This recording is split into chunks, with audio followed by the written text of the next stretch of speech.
मराठी माणूस आरडत नाही. त्यामुळे बिंदास रडायचं नाही. कोणी आलं आपल्या टीमला बोलव, हे सगळे तुझ्या सोबत आहे. मी ह्याच्यात एक पॉईंट आउट करू शकते आता. आणि परवा जाऊन वॉर्ड ऑफिसरला भेटलेलो.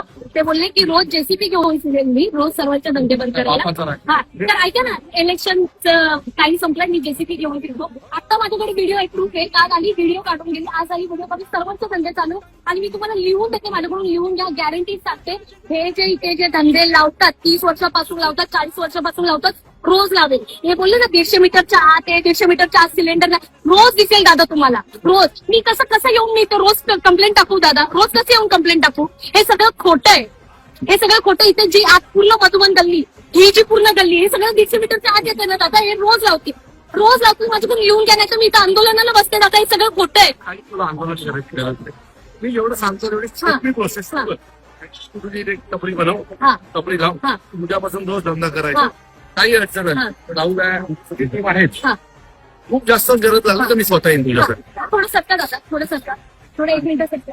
हे बघा, त्या लोकांनी टपरी कशी टाकली आहे, अशी आडवी टपरी टाकली, ह्याला चिपको.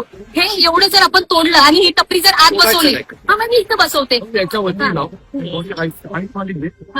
त्याच्यावरती लाव आणि एक माणूस इथं द्यायला ठेव. ठीक आहे.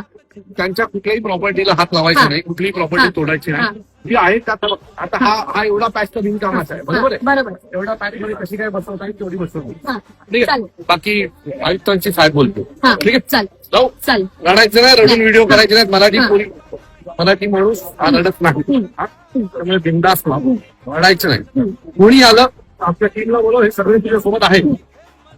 तरी काही अडचण सॉल्व्ह होत नाही असं वाटतं. मला फोन करायचं, मला ठाणे वाटायला अर्धा तास लागेल, अर्धा तास येईल.